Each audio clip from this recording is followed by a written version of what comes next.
Sabtu malam minggu, malam di mana dua sahabat ingin pergi menghabiskan malam bersama. Lili dan Sidi, gadis desa yang terpisah karena status sosial setelah 3 tahun lamanya, akhirnya mereka dipertemukan kembali. Lili gadis cantik yang sekarang melanjutkan studinya di kota, sedangkan Sidi gadis manis yang masih betah tinggal di desanya, membantu kedua orang tuanya berjualan sayur. Dengan mengendarai sepeda motor, mereka berdua tanpa asing ngobrol panjang lebar. Malam itu, mereka berencana pergi ke pasar malam di desa sebelah. Langit begitu indah dengan bintang-bintang yang berkelap-kelip. Bulan sabit tanpa tersenyum menambah hati dua gadis itu semakin bersemangat melajukan motornya. Tak jarang mereka tertawa lebar dan bercanda sukacita. Pasar malam yang mereka tuju kebetulan lokasinya agak jauh dari rumah mereka. Di samping itu, mereka harus melewati tenggangan desa. Tapi tekad mereka sudah bulat. Dengan semua keberanian, Sidi dan Lili akhirnya berangkat tanpa didampingi orang tua mereka. Setengah jam perjalanan akhirnya mereka sampai juga di tempat pasar malam itu. Waktu yang agak cepat, karena biasanya untuk sampai ke lokasi bisa membutuhkan waktu sampai 1 jam. Sesampai di pasar malam, hiruk-pikuk ramainya pengunjung membuat Lili tak sabar untuk masuk ke dalam arena permainan. Dia pun segera memarkirkan motornya. Tapi berbeda pada Siti, dia mencium berbagai bau yang asing di hidungnya. Dengan penuh semangat, Lili menggandeng tangan Siti. Ternyata kerinduan masa kecilnya tentang pasar malam membuat dia terlalu terburu-buru masuk ke dalam arena. Siti tak bisa berbuat banyak, dia hanya bisa merasakan keanehan saat dari pintu masuk tak ada orang yang tersenyum. Wajah mereka tampak pucat dan tatapan mata mereka tampak kosong. Lili masih asik dengan segala permainan. Ramainya pengunjung membuat Lili tak sadar kalau dia sudah terpisah dengan Siti. Sahabatnya itu hilang tak tahu kemana. Lili sudah berputar-putar mencarinya. Seluruh penjuru dia susuri tapi belum menampakkan kejelasan tentang keberadaan Siti. Lili tampak meneteskan air matanya. Dilihatnya jam yang melingkar di tangannya. 10:15. Waktu yang larut malam bagi anak gadis keluar di malam hari. Lili pun ketakutan apa yang dia katakan pada orang tua Siti nanti. Di dalam ketakutannya, tiba-tiba ada seorang wanita mengagetkannya. Tanpa kata, wanita itu menyuruh Lili untuk mengikutinya. Lili hanya berharap wanita itu dapat menemukan keberadaan Siti.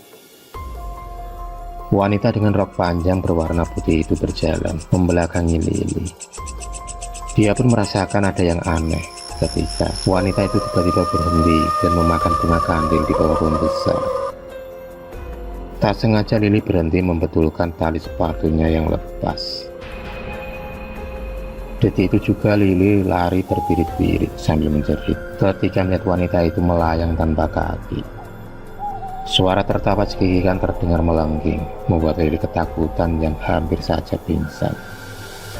Keringat pun bercucuran deras di keningnya.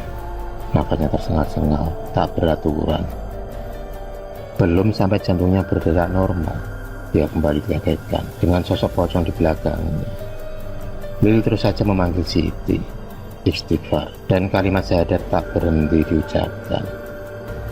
Menangis itulah hal yang dilakukannya saat ini. Keramaian orang-orang yang mengunjungi pasar malam tak ditemukannya lagi. Bahkan setelah disadari, Lili ternyata berada di tengah-tengah hutan gelap dan hanya suara burung gagak yang samar-samar terdengar dari kejauhan. Air matanya masih menetes di pipinya. Dia pun kemudian berjalan tertatih lantaran kakinya yang tersandung batang pohon. Kakinya mencoba tetap melangkah, tapi tiba-tiba langkahnya terhenti setelah ada sesuatu yang mencoba menahan kakinya. Lili kemudian mencoba menunduk. Butuh keberanian untuk melihat sesuatu di kakinya. Dan Alangkah kagetnya Lili ketika melihat tangan yang penuh darah lengkap dengan kuku panjangnya tampak memegang kakinya. Lili hampir tak sadarkan diri dengan apa yang dilihatnya. Dia pun teringat dengan kata-kata yang kagumnya yang menyuruh Lili untuk selalu membaca ayat kursi saat berada di tempat angker. Lili pun kemudian memejamkan matanya dan hanya fokus pada bacaan ayat kursi. Lama-kelamaan kakinya terasa ringan, bahkan bau misdara itu pun sudah tak tercium lagi. Bahkan perasaan hatinya kini agak sedikit tenang. Dilihatnya jam tangannya, tapi seolah jarum jam tak berfungsi. Lili merasa sudah berada di alam lain. Dia semakin meratapi keberadaannya saat ini. Tak ada yang mampu menolongnya kecuali pertolongan Allah. Di sisi lain, Siti bersama kedua orang tua Lili tampak khusyuk mengaji bersama seorang kiai. Usaha demi usaha sudah dikerahkan untuk pencarian Lili, yang ternyata sudah 1 minggu tak pulang ke rumah. Pada malam nasi itu, Siti tak sengaja lepas dari genggaman tangan Lili. Karena haus, Siti berpamitan untuk membeli minuman. Siti ternyata berputar-putar mencari penjual es, tapi tak dia temui. Hingga akhirnya dia tak lagi bertemu dengan Lili. Siti pun akhirnya pulang untuk meminta maaf pada orang tua Lili karena tak bisa menjaga sahabatnya itu. Siti juga meminta maaf karena telah pergi tanpa izin dan sudah berbohong soal keinginan Lili yang ingin pergi ke pasar malam. Siti termenung mengingat malam terakhir bersama Lili. Memori ingatan yang tertuju pada saat membuang pembalut yang dibuang di semak-semak. Karena pada saat itu, ternyata dia juga sedang datang bulan. Lili berhenti di WC umum yang berada tak jauh dari pasar malam. Entah kenapa tempat sampah tak tersedia di WC tersebut, hingga Lili menyuruh Siti untuk membuang pembalutnya di semak-semak. Setelah membuang bungkusan plastik warna hitam itu, mereka pun melanjutkan perjalanan. Hingga akhirnya, mereka berpisah seperti saat ini. Siti menceritakan perihal pembalut yang dibuang sembarangan itu pada Pak Kiai. Menurut penuturan Pak Kiai, pembalut itulah segala kunci dari hilangnya Lili. Siti, yang ditemani Pak Kiai dan juga keluarga Lili, segera menuju tempat di mana mereka membuang pembalut 1 minggu yang lalu. Tanpa basa-basi, Pak Kiai kemudian memejamkan matanya sambil memutar-mutar tasbihnya. Sejenak, beliau pun beristighfar melihat apa yang ada di hadapannya. Lili menjadi tawanan para makhluk gaib penghuni tempat angker tersebut. Mediasi pun dilakukan Pak Kiai demi menyelamatkan Lili. Dan dugaan beliau selama ini benar. Makhluk gaib itu marah lantaran tempatnya dikotori Lili. Sebenarnya yang diincar adalah Siti, tapi karena Lili sering melamun, jadi dia dengan mudah ditaklukkan oleh makhluk tak kasat mata itu. 1 jam kemudian Pak Kiai akhirnya dapat menaklukkan jin-jin penguasa tempat tersebut. Setelah menyetujui persyaratan dari mereka yang meminta untuk disediakan menyan dan juga dupa, akhirnya Lili dikembalikan. Tubuhnya tergolek lemas. Andai saja Lili tak bisa ditemukan malam itu, mungkin nyawanya sudah tak tertolong lagi. Setelah kejadian itu, Lili tak lagi membohongi kedua orang tuanya. Dimanapun kita berada, hendaklah selalu menjaga sopan santun dan menjaga lingkungan.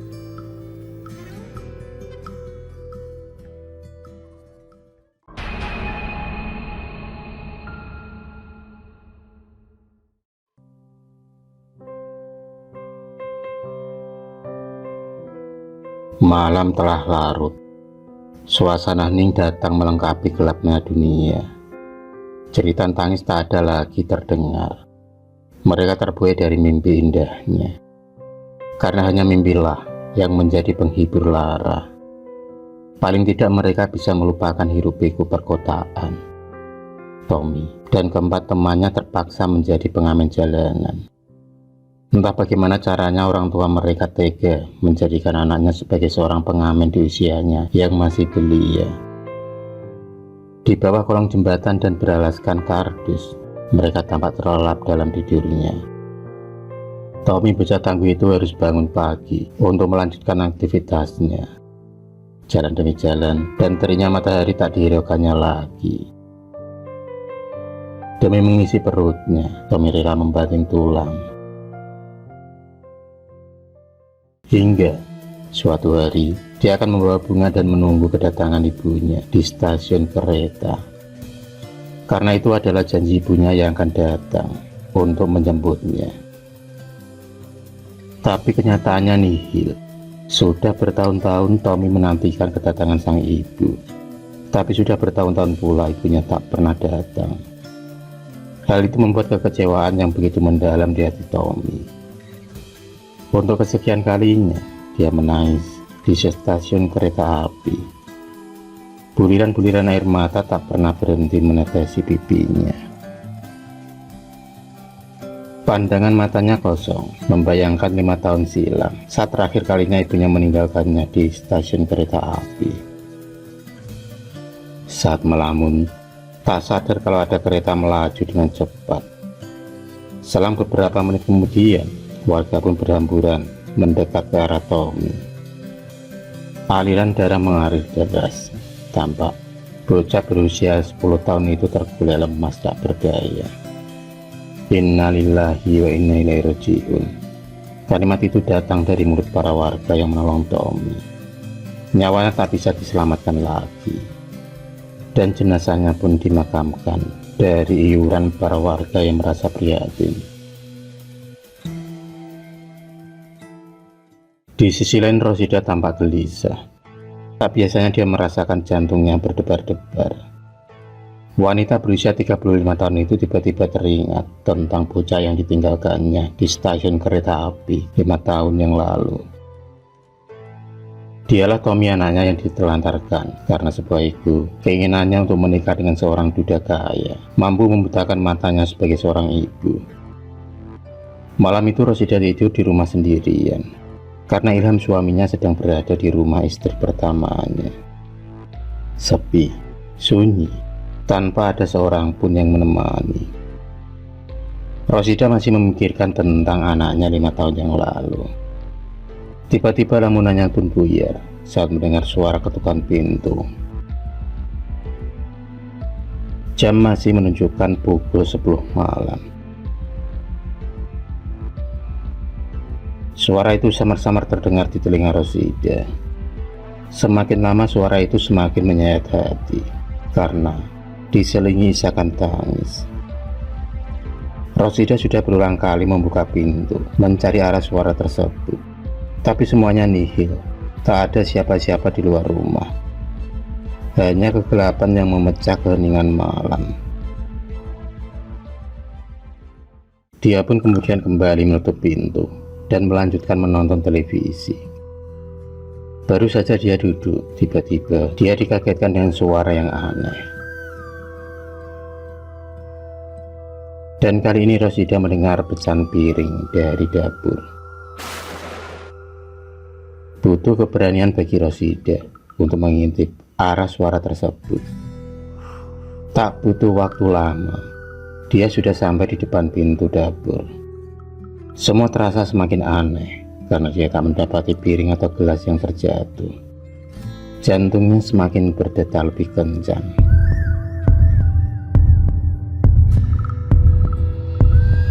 Rosida kemudian mencari HP dan berniat menghubungi suaminya.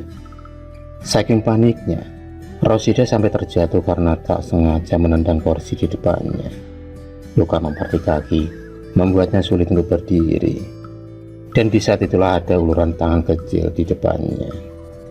Rosida membalas uluran tangan itu dengan hangat dan penuh kelembutan.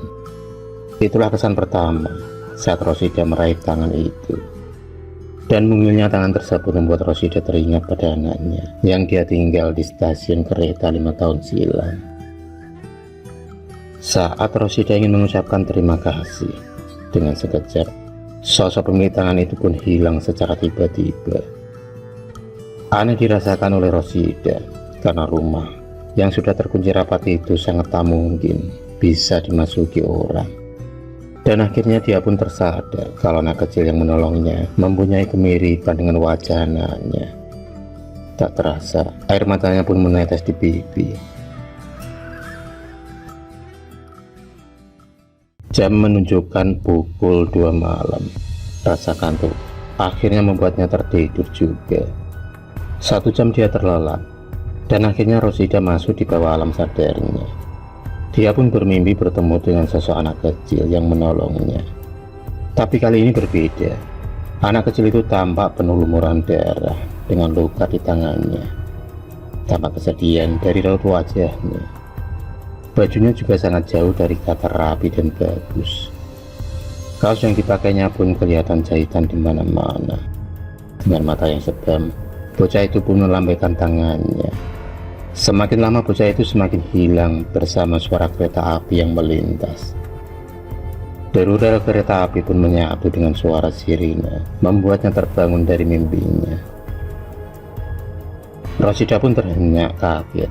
Karena berkat mimpi itu, Rosida baru teringat sebuah lokasi stasiun di mana dia pernah melakukan kesalahan, yaitu meninggalkan anaknya sendirian.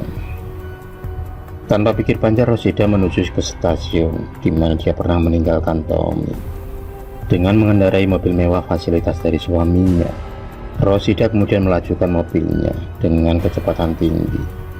Karena dia yakin sosok yang ada di mimpinya itu adalah anak yang sudah ditelantarkannya. Setelah 5 jam perjalanan, akhirnya Rosida sampai juga di stasiun tersebut. Semua masih sama, hanya saja bangunannya kini lebih tertata rapi dengan ornamen yang tinggi dan modern. Banyak anak pengamen yang lalu lalang di bantaran rel kereta api. Tentu saja Rosida langsung tertuju pada anaknya. Satu persatu, anak jalanan itu ditanya soal keberadaan anaknya. Rosida tak menemukan jawaban dari mereka. Di dalam rasa paniknya, tiba-tiba ada seorang kakek tua menatap sinis ke arah Rosida. Karena dia tahu, dialah wanita yang telah tega meninggalkan Tommy sewaktu kecil. Rosida berjalan ke sana kemari sambil membawa sebuah foto. Air mata tak berhenti menetes di pipinya, hingga membuat kakak itu merasa iba. Dan pada akhirnya Rosida dituntun menuju ke rumah Tommy. Tentu saja hal itu membuat Rosida senang, karena sebentar lagi janjinya akan ditepati untuk menjemput Tommy. 30 menit perjalanan, mimpi Rosida untuk memeluk Tommy, anaknya pun sirna. Air matanya kembali pecah saat melihat batu nisan bertuliskan Tommy Ardiansyah. Tommy meninggal 3 hari yang lalu, Bu. Kata-kata kakek itu semakin membuat hatinya terguncang. Apalagi saat mendengar cerita kalau Tommy selalu datang ke stasiun sambil membawa bunga menunggu kedatangannya. Tangis, penyesalan, semua bercampur menjadi satu. Di mana hati nurani seorang ibu yang tega meninggalkan anaknya saat masih balita. Masa kelam Rosida kini juga dirasakan Tommy, anak yang dilahirkannya tanpa keinginannya. Tapi Tuhan berkehendak lain. Tuhan lebih menyayanginya. Tommy bocah malang itu sudah bahagia di alam sana. Untuk menembus rasa bersalahnya itu, Rosida selalu mengunjungi anak-anak jalanan yang ada di stasiun tersebut. Karena dia tahu Tommy pasti ada di antara mereka.